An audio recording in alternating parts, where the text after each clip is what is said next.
morning, good afternoon, or good night, my fellow Chibits. Today, I'm here to bring all of you my weekly anime review of Gintama 2015. So we have one more episode, if I am correct, until we get our Shogun Assassination Arc. So next week, if I'm correct, is going to be the final comedy episode. I gotta admit, I'm pretty damn hyped. After that trailer we got last week, and then knowing that we're gonna finally get the past revealed, my hype is at an all-time high. So, I just want to quickly give you all some information, because some have been asking for the past couple weeks, and I have said it in the comments, but some of you might not know what I've said in the comments. So yes, I will be doing live reactions for the Shogun Assassination Arc. I'm an anime only. There is many manga readers that have asked me to do a live reaction to the arc, or live reaction to the episodes, and I will be doing that, so do not worry about that for this upcoming arc, and I will share my experience with all of you.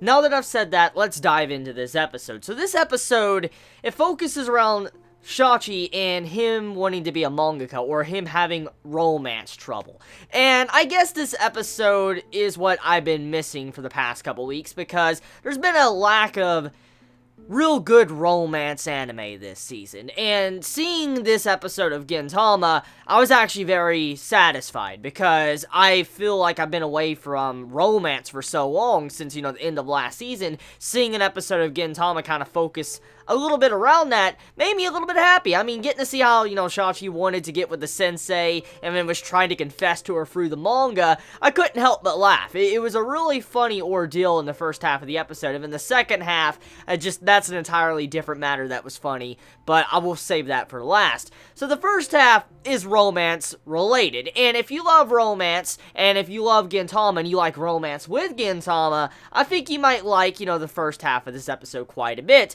Now, if you're not a fan of romance, however, well, I think your reaction will be quite the opposite. You're probably not going to really like the episode. But seeing how Shachi actually made a return in this, and I didn't expect to see him actually come back. I mean, I remember him from a long time ago, from an earlier episode, and I never thought we would probably see him again, but we actually did. We get to see him in this episode. Gentoki's giving him advice about his manga, how he could get with the girl, and then also the fencing thing, like how the manga turned from what it was into, like, fencing. I'm like, what the fuck? So, this right here, I gotta point out the tone shifts. That's the first thing I need to look at, okay? And when it came to the manga being wrote, okay?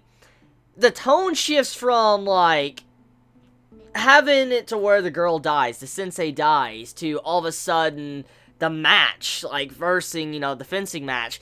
The tone shift was like, what? Like, you know, it was like from a death to, like, a comedy moment and then a fight, and I'm like, the tone shift, like, it just felt like an entirely different series. I'm like, whoa. And then you have it to where we come to see the second half of the episode with, like, the offer comments, like how the assistants were using the offer comments to be able to kind of relay their thoughts. And it's pretty funny, because I actually read the weekly offer comments of what each individual mangaka of Weekly Shonen Jump writes, and seeing how that was kind of used as, like, a comedy point of the episode, of how the assistants were writing and they're discussing, like, their issues with their sensei, and, like, oh, you know, like, he's so bad, like, I did it on purpose, like, I wrote on his face on purpose, or whatever.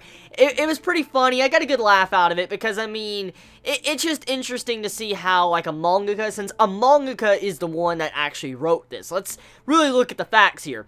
A mangaka wrote this chapter, since it was a manga at first. A mangaka wrote this, and it was kind of like a mangaka making fun of himself, in a little bit, because the way the assistants are. I wonder if assistants have ever tried to do something like that. I mean, if they've tried to go to that extent of, like, an afterword or something that we got to see in this episode.